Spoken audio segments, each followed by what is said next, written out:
In accordance with the Children's Online Privacy Protection Act, this video is not intended for children under the age of 13.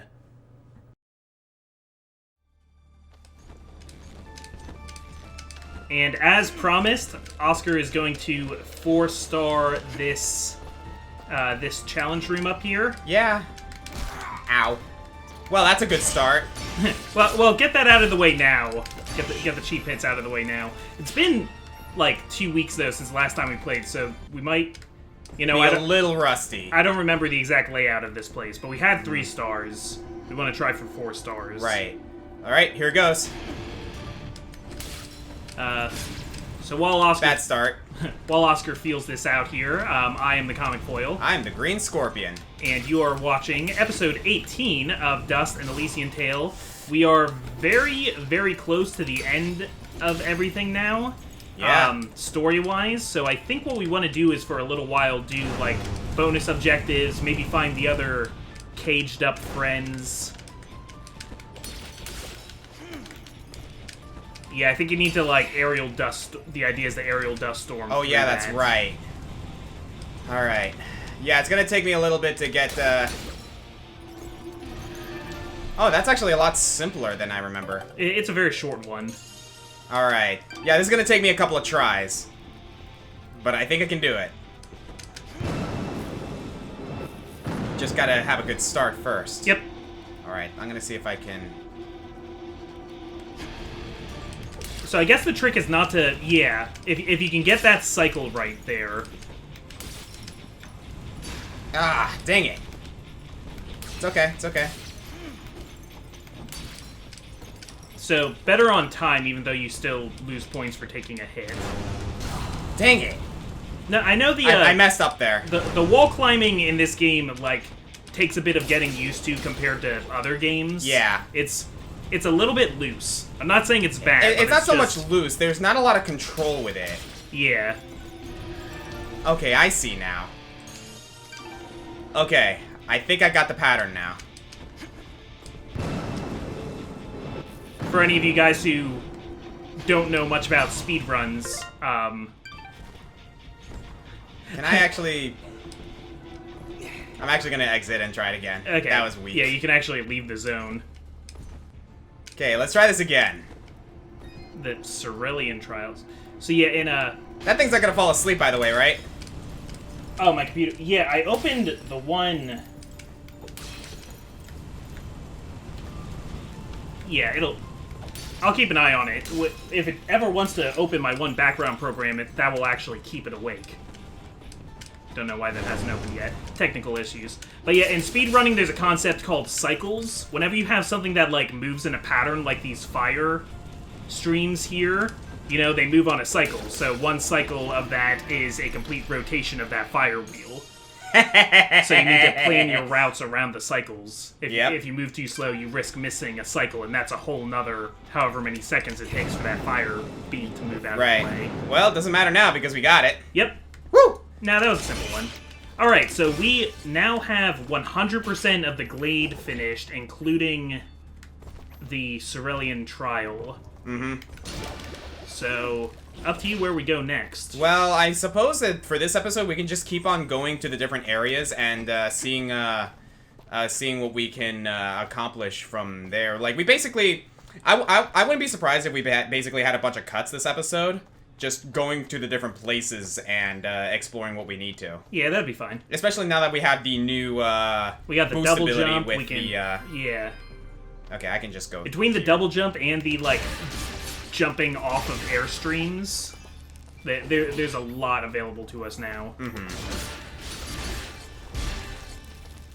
We also cut through these guys so quickly now. Goodness. Oh yes, they're all single hit targets.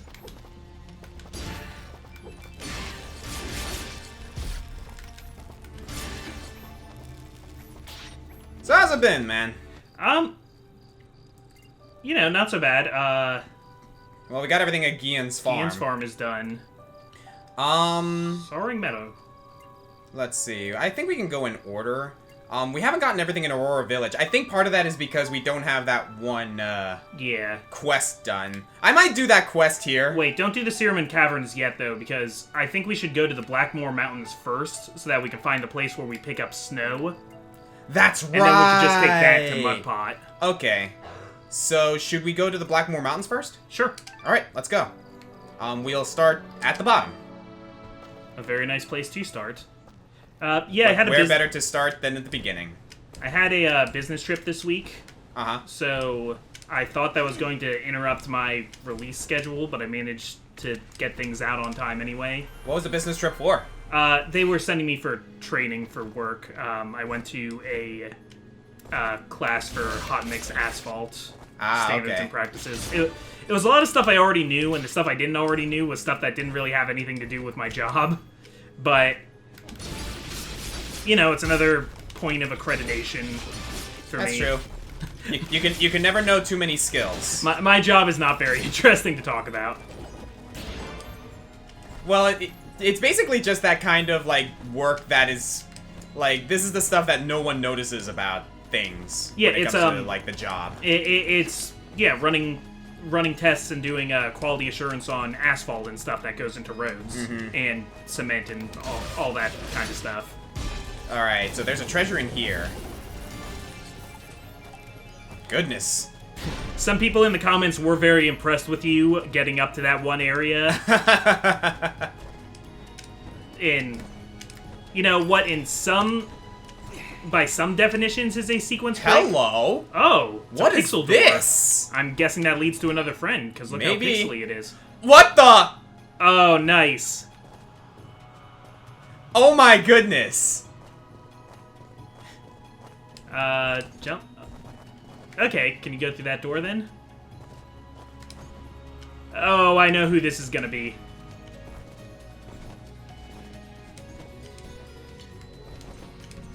At least I'm pretty sure, judging by the textures on those walls. Is this trippy enough for you? I think that's the door you came in. Yeah, it is.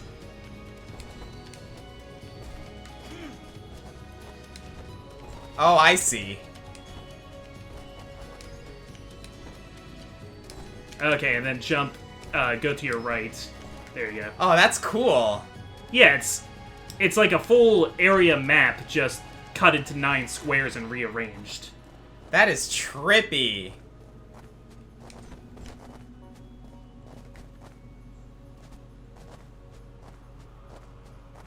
And we got 2 doors over there. I'm worried about going through the correct door. Okay. So we got a left door and a... Oh, no. Take that one on the left. This one? No, sorry. This one. Yeah, I was thinking left in terms of what the full world map looked like.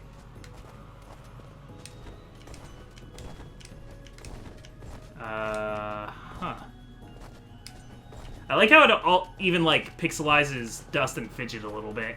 That's kind of cool, actually, yeah. Yeah, we have, like, a... Haha!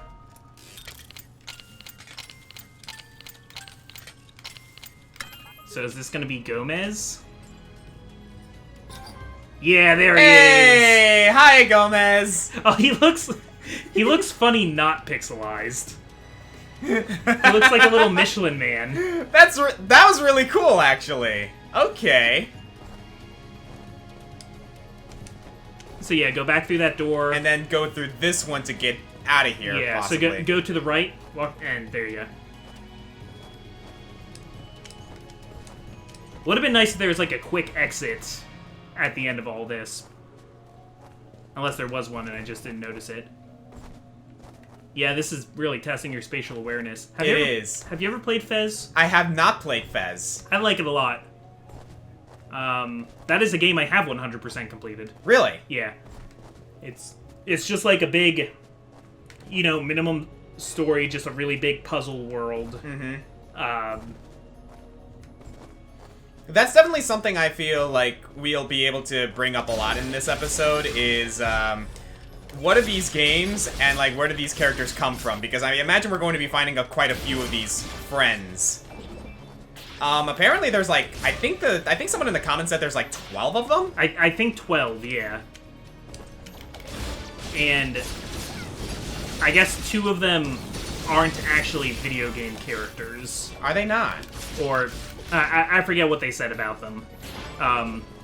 So far I've recognized everything we've seen as an indie video game character, even if I haven't played all of those games. Like, I've never played The Dishwasher, and I've never played, I don't even know what the full title of the game is. It's like Something and the Maw, and that's where that little purple guy comes from. Ah, okay. But I have played Super Meat Boy, and am very bad at it. I've been thinking, though, I should retry Super Meat Boy now that I've played so much Celeste. Like, probably just my platforming skills are better from playing Celeste.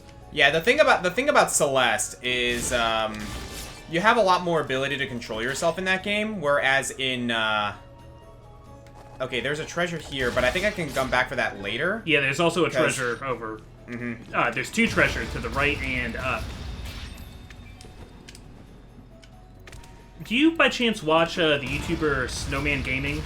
I've heard, but I have not seen. One of my favorite YouTubers, though that's not saying much. I probably have, like, 50 favorite YouTubers. It's still nice to give credit where credit is due. Yeah, so he covers a lot of game design, and especially with a lot of indie games, which tend to be a lot of my favorite games now, too.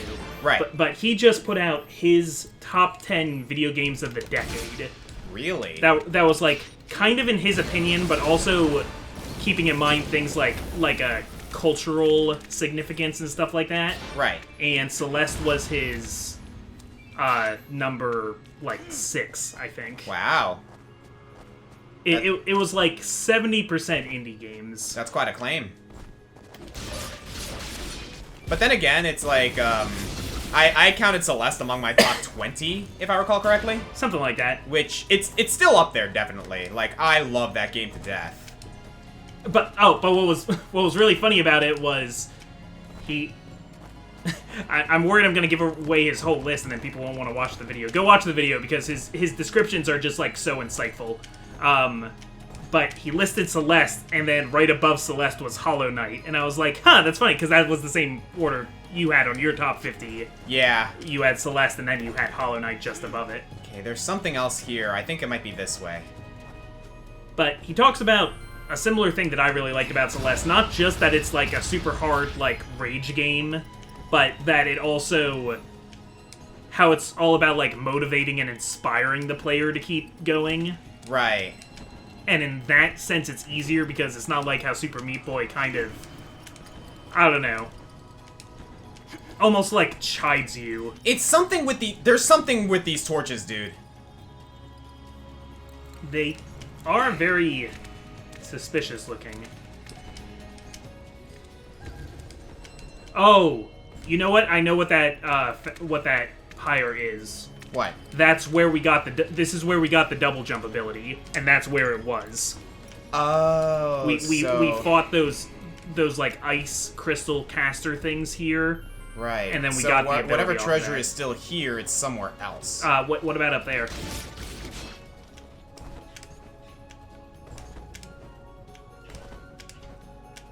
Ah, found Okay. it. Alright, so Yeah, that was it. That was the last thing. It was just a treasure key. So yeah, no, you're right.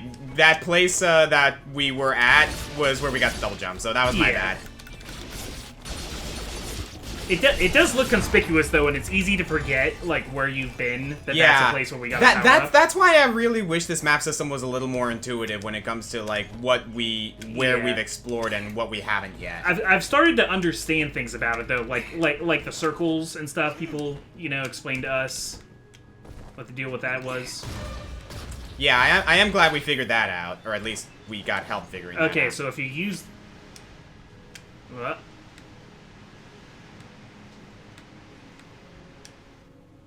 Ah, I see. Maybe you need to... Yeah, if you get that platform out of the way first. Oh, Jesus. Taking or maybe a we just little gotta bit of go damage there.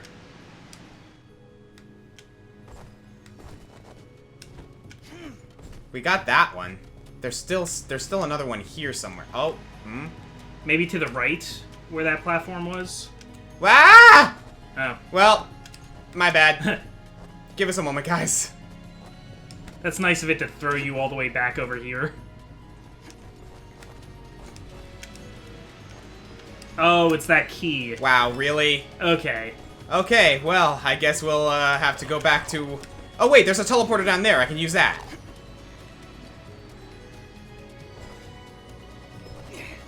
It is neat, I guess, that it also shows you where keys are. It's not just about the treasure chests.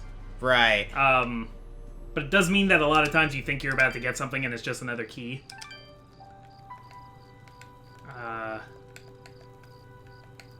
Wow, really? I can't teleport to... No, you can't teleport to a single save spot, only to an entrance to an area. Fine. We'll go this way. Yeah, I think it's gonna be... You know, I keep forgetting to check above the fireplace to see if Fidget's doing anything else. I gotta remember to do that. We've seen eating, sleeping, just looking at the moon, and not being there. That might be all there is, now that Yeah. I think about it, but we shall see. I mean, that's already way more than I thought there was. Fair enough. Alright, so if we go this way... Yeah, I think the Blackmore Mountains are definitely going to be one of the tougher places to explore, specifically because of how much ground we have to cover.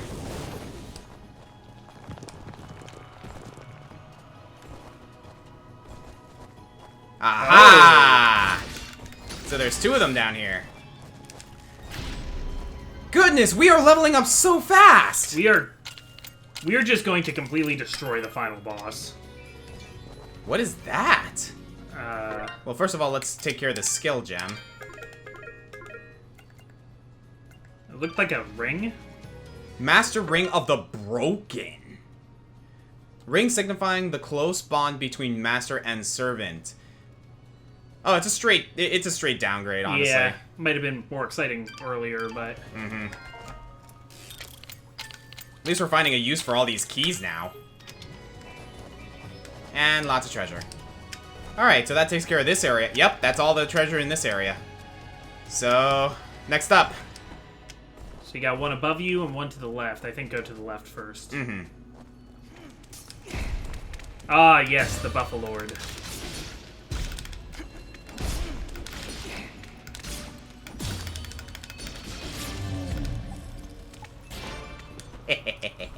I've gotten used to the whole parrying thing. Not bad. Trying to remember what else we've seen here. So we had the Super Meat Boy characters. We had the dishwasher, the maw. And you said you've played Spelunky a little bit, right? I have. Oh, Were you supposed to slide through there? yeah, I am. Okay, luckily rocks grow back, so... Strangely enough. Actually, that Snowman video I was telling you about before, Spelunky was his number 10 video game of the decade. Was it really? Yeah, he's really into Spelunky. I was never all that big on Spelunky. I played it, but I wasn't too crazy about it. Like, it's a roguelike, so the idea is that you're supposed to, like, kind of just keep starting over from scratch. And try and get the best run you can. What's this? Snowflakes! Oh, we can take that back to, Bopo. A cooler that would be ideal to store some snow. What? It's a cooler? Yeah. Huh. Okay. Why there was a cooler in the already cold mountains, like, that's not the first place I would expect to find a cooler. I mean, sure, I'll take it. I would have thought it would want us to, like, go get the cooler from Haley first, and then go and get snow or something, but I'm not complaining. Well, that's one way to get the key. Yeah. There's still a treasure here, it seems. Yes, there is. Clearly not how they wanted you to get that one, but... I got it. But first you must face the Buffaloid. His axe has these, like, perfect, like, head-shaped notches. That's like an executioner's axe. Thankfully, the Executioner in Skies of Arcadia wasn't that wild. It was still hard, though. I don't know. I would take these guys over that Executioner. That Executioner is a straight-up early game Nightmare? Yeah. Yeah, he is a difficulty spike. We got Buffalo Burger. Delicious. And Pendant of the Marsh. I've had buffalo burgers before. They're pretty good. They are pretty good. Alright. So apparently, the guy, I'm blanking on his name. Is it Darren something? But the guy who developed this game is half Korean. So almost all of the food and culture and stuff like that is based on specifically Korean culture. Huh. So that's why there's so many healing items that are things that I at least had never heard of. Right. Speaking of which, by the way, one of our viewers put in the comments the channel of the voice actor who worked on this game. And apparently there's a lot of videos regarding like some shenanigans that they got into while working on this game. One of them includes a blooper reel, and it's actually really entertaining. Ooh. I recommend looking at it. Fidget's voice comes from someone that you would not expect to have Fidget's voice. I think I looked this up at one point, but I didn't recognize the voice actor. Mm-hmm. Yeah, I'll have to look into that. One thing that's neat about Freedom Planet that I actually never showed off during the Let's Play is that there's, like, a button... There's something you can press during cutscenes that switches basically the track of them delivering their lines for, like, outtakes. Yeah. So you can just, change it and make it, like, they're saying the outtakes instead of the actual dialogue. Huh. I did not know that. I didn't actually bother with it while I was playing, but I've, like, seen some of them on YouTube, and they're pretty funny. Especially the guy who does, the really edgy character. Just kind of, like, is making fun of, Spade is the name of the character. He's just like, yeah, I can't help you guys, I'm too cool. No, like, voice bloopers are sometimes, like, really awesome to look at on YouTube because, you see things that you would not expect these voice actors to get into. You can use that cooler of yours to transport Bopo's snow down from the mountain. Alright, give me a second. Great, that should keep it cold for Bopo. I'll be sure to give it to him if we ever find ourselves back in Mudpot. There we go. Alright. Awesome sauce. Yeah, I guess coolers isn't something that would really exist in this world, necessarily. Mm-hmm. Well, I don't know. What if you're, well, like, again, this game isn't taking itself too seriously, so things like a cooler aren't necessarily unwelcome. Because, like, there were ice boxes back in the day. You know, if you had more meat than you could eat all at once. Hey. Okay, I think I know where the treasure is here. Yeah, that makes a lot of sense. Yep, and that's it. Check the map when you have a chance. I will once I'm in a safe spot. Never mind. Okay, we're very close. There's... Oh, up there. It looks like apparently we don't have everything in regards to the map. Yeah, there's a bit of unexplored map. Maybe we'll get an inquiry on that once we get up to that area. Yeah, maybe some kind of secret area. Uh-huh. That's interesting. The Wicked. Okay, not as good, but it's a neat looking thing. I have no idea what it is. It looks like horns. You're, like, literally, like, augmenting your sword with some kind of weird magic. Wow, you stood your ground against him there. I'm sitting here like, dude, dodge. But he did not dodge. He killed. Bye. I think we found what we might... Yeah, I remember this now. I saw it before. We need something special to open that. Or do we? Looks like an hourglass. Wait a minute. I have an idea. Okay. Oh, so like hourglass time wait?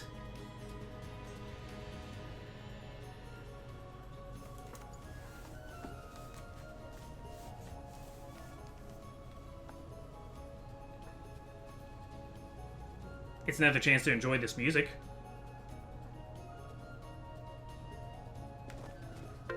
Wait.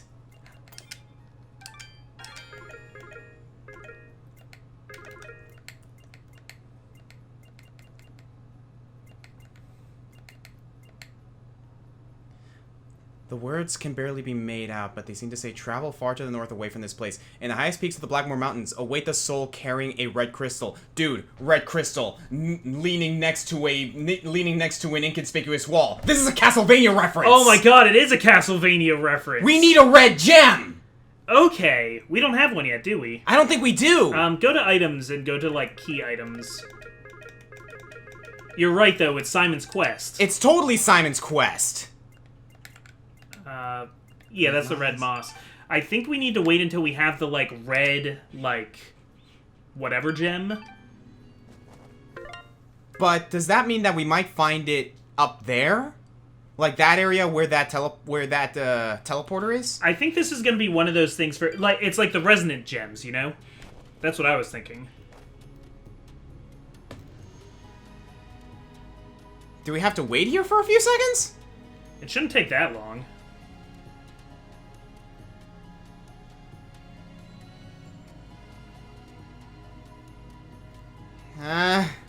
Whatever it is, I don't think we have it yet. Alright, let's look up there then. But yeah, this is totally Castlevania.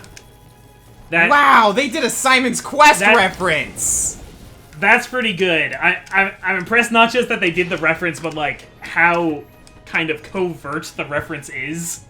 Wow. Okay then. So we need to find this red gem of sorts. Damn, dude. Well, in the original game, it was an orb specifically. How did I not get hit? Never mind. It's like Wile E. Coyote principles. As soon as you question it, it hurts you. Good reference. Yeah. Did you watch the Looney Tunes when you were a kid? Oh, yeah. I also remember specifically because I watched Tiny Toons also when I was a kid. Mm-hmm. So, our generation had it interesting where we, you know, could grow up watching Looney Tunes and Tiny Toons at the same time. So, like, you were seeing the things they were referencing about as often as you were seeing Tiny Toons itself. Right. And I remember there being, because they went to, like, the Looniversity or something like that, where they were, like, learning to be full-fledged cartoons. Yeah. And I remember specifically there being an episode where I think Elmer Fudd is their teacher in one of the episodes and explains to them the concept of, like, walking off a cliff, where, like, if you look up, you know, like, Wile E. Coyote doesn't fall until he looks down. So he'll just keep walking in a straight line. It's cartoon logic. And then later in the episode, they're trying to escape somewhere, and they're like, oh, I know what we have to do, and they just, like, run off the cliff, but they look up while they're doing it so they don't fall. That's hilarious. And that's how they, like, escape a situation. I don't remember that episode. I think it's the one with the dodos, or, I mean, the dodo was a character, but yeah, I do remember the dodo. There was one specifically where they were, like, trapped in Dodo's weird dodo world. Uh-huh. Which itself was a reference to an old Porky Pig cartoon where Porky Pig goes dodo hunting. Oh, yeah, I remember that episode. It's when he... Is it Dodo? No. No, the episode I'm thinking of is when someone's hunting for a... No, it's not Porky Pig. No, it is. Porky Pig hunts for a turkey, but then he confuses Daffy for the turkey. Okay. But I don't think that's the episode you're thinking of. There's a character called Egghead, who was the predecessor to Elmer Fudd. So actually, before there was ever an Elmer Fudd Bugs Bunny cartoon, there was one where it was this hunter named Egghead hunting Daffy Duck. And I always found that kind of interesting, because Daffy Duck has been around longer than Bugs Bunny. I keep forgetting that, actually, now that you mention it.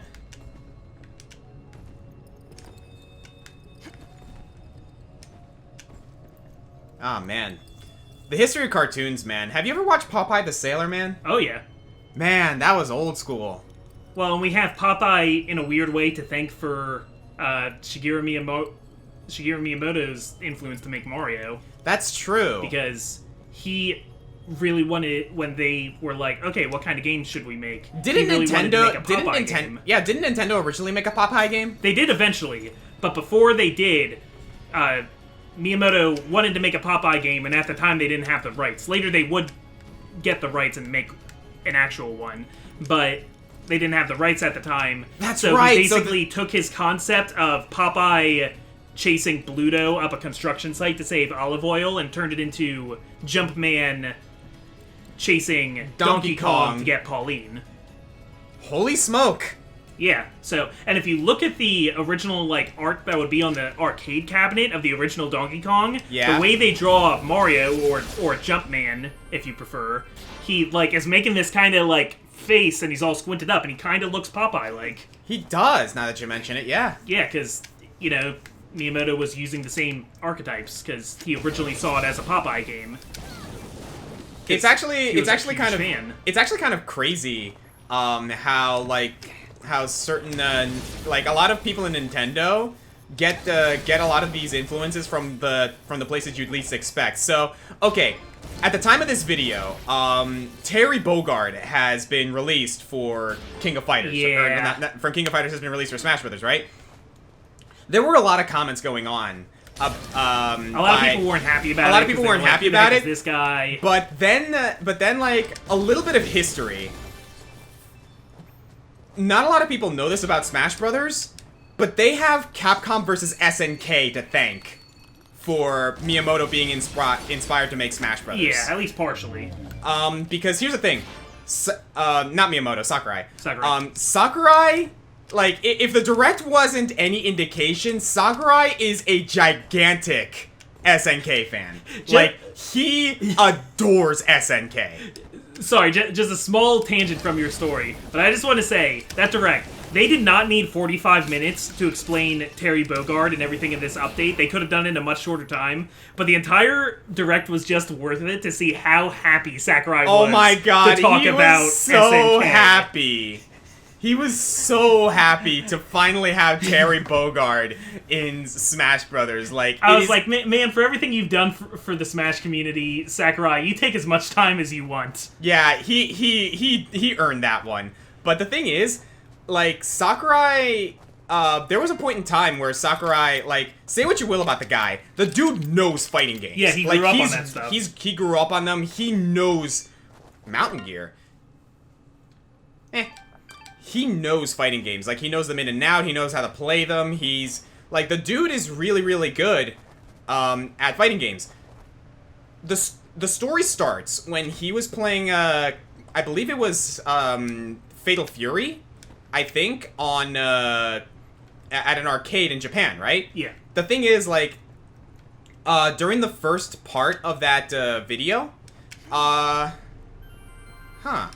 this is interesting. During the first part of that exchange, he was apparently playing this dude. Oh, I see. He was playing this dude who was, you know, for all intents and purposes, really good at Fatal Fury. Yeah. So Sakurai did his best, right? But then he started, like, Sakurai started kicking this guy's butt, like, hard. And I think I've explored everything I can here, now that I think about it. We just need to come back with a red orb, wherever that is. I guess we'll try for a different area now. Yeah. But, Let's explore the other areas, maybe we'll find one eventually. Continuing with the story, though. He later realized and was mortified that he was, like, taking so much pride in beating someone on the other side of the console. Turns out it was this guy's girlfriend, who was not as good. Not nearly as good. So he felt so bad that, oh no, like, did I ruin this game for someone? And he felt so bad about it, and that's actually the stigma as to why he doesn't like competitive games so much. Yeah, because, like, when he released Brawl, he, like, really specifically wanted to change Melee to make it less of a competitive scene. Yeah, because he doesn't really like that, like, he doesn't really like the competitive scene because, like, he feels that a lot of people can't really, It's not, he felt like it wasn't accessible enough. Mm-hmm. Which, I mean, there's some truth in that, but then, I guess, hearing some of the feedback that, like, fans of Melee had of Smash Brothers Brawl, he decided to make Smash 4 to be kind of, like, you can play this competitively, but it's also approachable for people who don't play it that way. Right. Okay, so I don't have to go that way. Yeah. It's weird that But there's yeah, that, no- like, one floating room there, though. Mhm. But yeah, like, that was, I think that's the cafe, maybe. Yeah, it's a cafe we you're right. we missed, We can go yeah. back there now. But yeah, like, for all intents and purposes, SNK was, like... It's where he got his start as a fighting game lover. Uh-huh. And Capcom versus SNK, which is, like, this big amalgamation of characters from Street different Fighter, franchises. from Darkstalkers, from King of Fighters and Fatal Fury. Like, he took that idea and applied it to Smash Brothers. Yeah, of, like, bringing characters together. Uh-huh. Because it's interesting how that idea kind of, like, stuck with them for a while, for, like, so long. Because I had heard that Super Smash Bros. Wasn't originally supposed to be for all, like, Nintendo characters either. No, it was not. Because they had made a different fighting game, kind of like Smash Brothers, and that's where the character Sukapon comes from. Yes. That one assist trophy. But that so while they were developing Smash Brothers, you know, they were making an alpha build basically to pitch to the higher ups at Nintendo, and they just had like models with no textures fighting each other, so just to, you know, have something to show, they put Mario, Link, Donkey Kong, and Samus on there to say, like, just to, like, show it off, like, hey, we're gonna use these models that we made. And Nintendo really liked that it was Nintendo characters, so they were like, yeah, keep the crossover.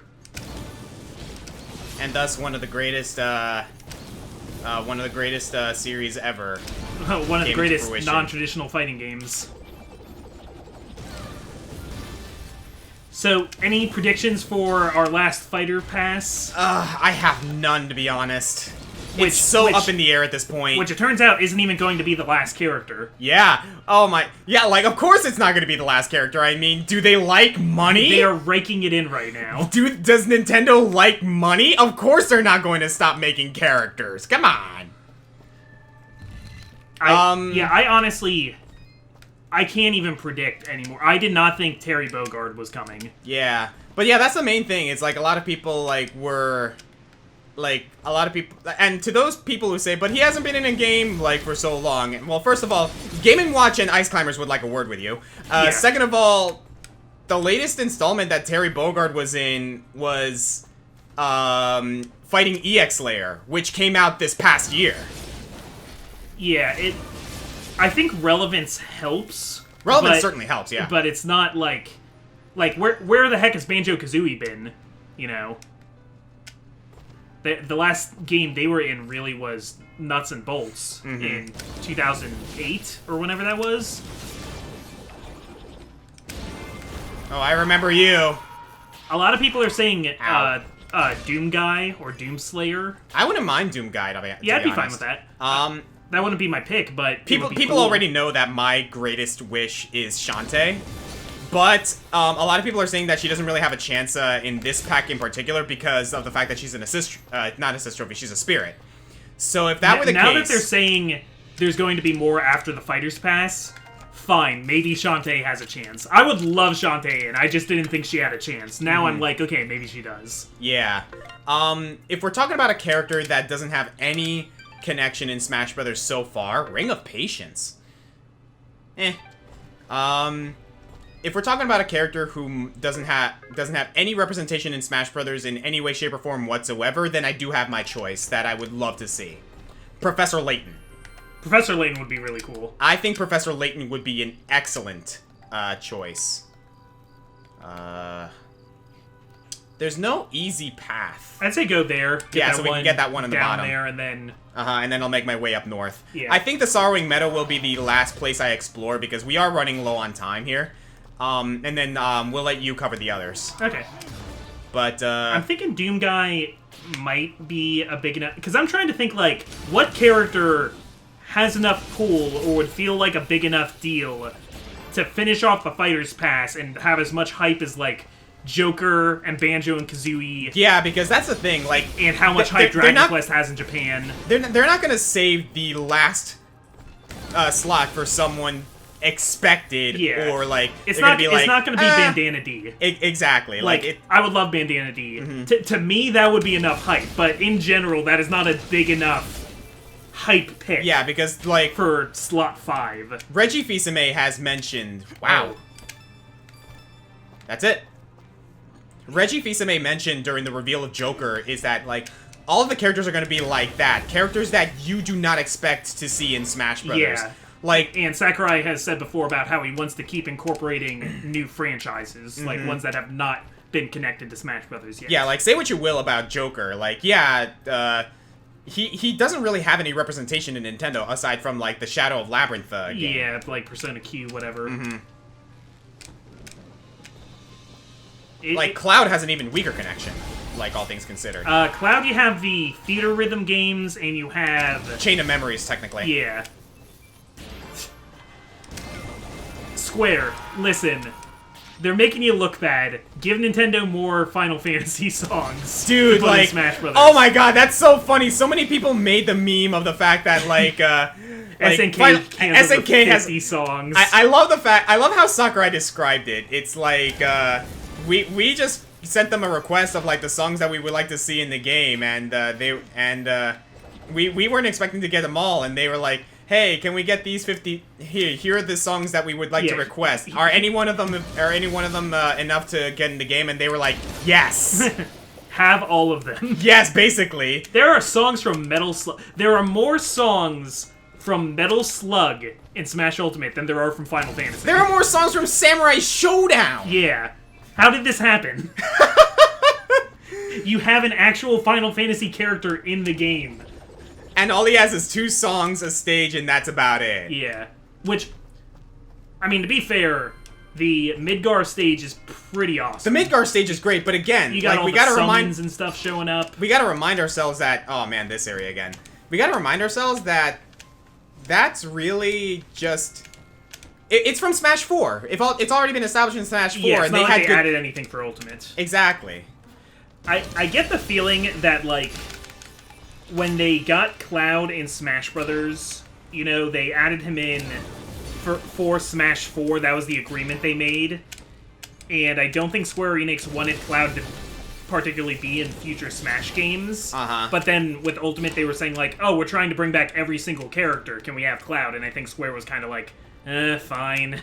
Yeah, I think it was something along those lines. Maybe like, maybe some marketing exec doesn't want...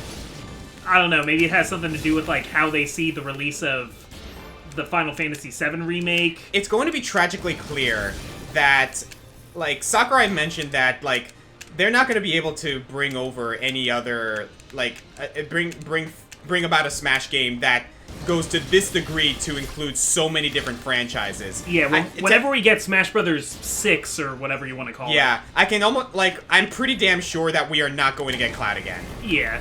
Like, after the debacle that they had to deal with for this game, yeah, they're gonna be like, it's not really worth going through the headache of licensing just to get this guy in. Which is unfortunate, really, because the community loves Cloud. And I think that's why they're doing Final Fantasy. I think that's why they're doing more characters after the Fighters Pass, because Sakurai's like, we're never gonna get a chance to make a game this big ever again, so let's just keep making it bigger. Unfortunately, like, as much as I wouldn't mind him being in the game, I also feel like this is the reason Sora's not going to be in the game. That's weird because you get into, like, Disney territory. Exactly. Like, I would love Sora in the game, Sora, but... for all intents and purposes, isn't necessarily Disney property. It is Square property, but again, with how stingy they are being with Cloud, it might as well be on the same level of difficulty when it comes to getting him in the game. They got to go through those licenses, and they're not exactly being friendly about it. But they own... I mean, Square Enix also owns Dragon Quest, though. And we have Hero, and that had, you know, a good number of songs and spirits and whatnot. That is true, actually, now that you mention it. I forgot about Hero, admittedly. So is it just, Nomura, or whoever, you know, is in charge of the Final Fantasy stuff? I'm not sure, now that you mention it. That's actually an interesting conversation that probably should be had between Nintendo and Final Fantasy execs. Yeah, like... I mean, Or I have no Square idea. execs. I don't really know how this stuff works at all. Yeah, and that's something that I kind of like wish more people would acknowledge. Like, say what you will, we can complain all we want about these kinds of things and this and that. We don't know how the industry works. Yeah. Like, Not really. we like to study it. We like to like try and like figure it out as best we can. But we're never gonna truly know how the industry works until we're knee deep in it. And we're let's not face there. We're not programmers. We're not marketers. Yeah. We're just a couple of guys who like to talk about this. We're a couple of freaking nerds. Anyway, so who's in here? Probably the dishwasher. I think another dishwasher character, because there's like 2 of them that are big characters in that game. Yeah, that. Yep. I think maybe that one's the dishwasher, and the other one we got before is the daughter or whatever. I don't know much about that game. I just know it's a very violent stick fighter style beat 'em up game. Right. I still remember when we came here the first time, and it's like, I was so proud of myself. Yeah. Well, Ow. think, though, how quickly we found this place again, though, because you did that. Fair enough. And that's what Metroidvanias are all about. They're like, oh, can I go here? Oh, no, I can't go here. We've had this discussion. I'll go here later. But yeah. I could see... We're just trying to figure out, like, who else? What more can we get from Smash Brothers? Like, Doom Guy seems as good of a character as any other. Some people have thrown around the idea of Master Chief, which I actually think would be pretty cool. I'd be totally down for Master Chief. I feel like he'd have a neat moveset. I'm not, like, a diehard Halo fan either, but, like, sure. I am not either, but I do appreciate Master Chief as a character for all intents and purposes. Yes, and it would feel big. Or...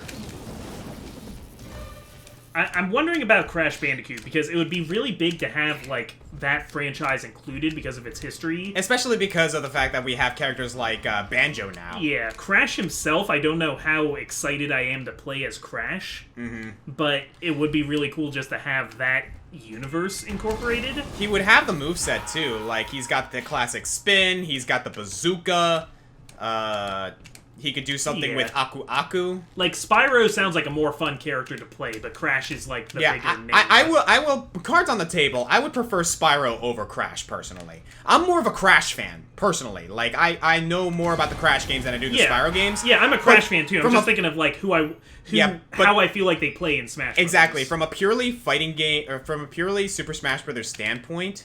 Ah. Wow. Is that everything? Hey! Very nice. We did it. Alright, so to end off this conversation so we can get you to take over for the next episode.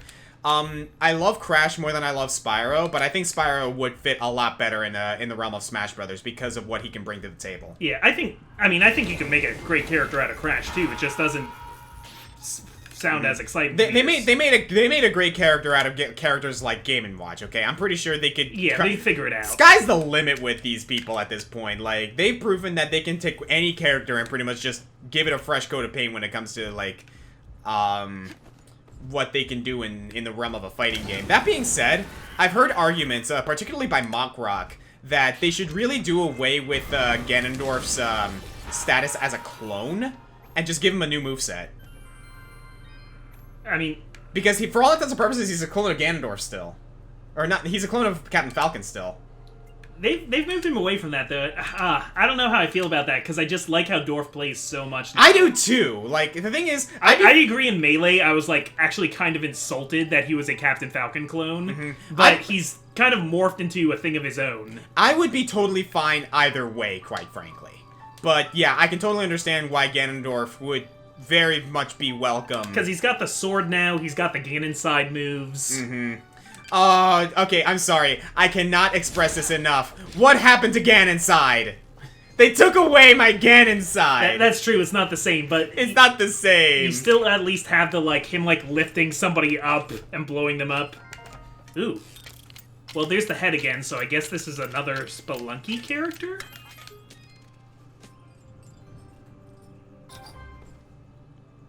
Okay, yeah, it's the damsels from Spelunky. Ah, okay. Well, we finally got that out of the way. Yeah, we've had that air current there for a while, trying to figure out what it meant. Mm-hmm. So one more thing before we end off the episode. I love. Oh, nope. I think you need to go lower. Yes, I do. Oh, wait, no, sorry. that her? You were right. He's over here somewhere. Dust, you did it! You brought snow! I know how much it means to you, Bopo. Well, I don't have much to offer. Besides from this funny rock. It don't seem to do anything down here in Mudpot, but it looks pretty neat. Oh, are you kidding Here, me? It's all yours. Thanks, Bopo. Oh, tell me it's a red rock. We had our moment together, me and Pa. Taking a walk through the snow, building a fort, watching all those flakes fall from the sky. I know none of it were real, but I'll always have this memory now, thanks to you. I've just got to be strong now, for Mama. Thanks so much, Dust, for everything. Aww. Oh, that's cute. That is adorable. More importantly, did you give us the red stone that we needed? Rainbow Resonance Gem! Excuse me? Okay, that's not what I thought it was going to be. Resonance Gems open all gem gates of the same color. Huh? Resonance gems. A Rainbow Resonance Gem? We are looking stuff up, dude. Okay, so there must be... I have a feeling that might be it. Maybe. I'm gonna look this up. Anyway. Alright. Well, there's that. Do we still have his hidden stick? Is that the hidden stick? Yeah, hey, didn't we... Oh, no. That belonged to the old, war profiteer guy. The ghost. Yeah. Okay. I thought that was, Bop's cane. And I was like, didn't we give that back to him? Yeah. Anyway, Rainbow Resonance Gem. Okay, then. So anyway, let's say we, there's still more here. I think you're going to be taking over the Cinnamon Caves, bro. Yeah, there's a lot to explore here still. Like a big area to comb through. Alright, I'm the Comic Foil. I'm the Green Scorpion. And, for the sake of conversation, put who you think the last Fighters Pass character should be in the comments below. Mm-hmm. We have our own opinions, but sky's the limit at this point. It's honestly killing me to know what the last fighter's going to be, and what these next few fighters are going to be. Like, are we gonna get a second pack, and it's gonna be all them? It's gonna be like, are we gonna get a whole like, another 5 characters after this? For or real, like... though. The suspense is killing me, man.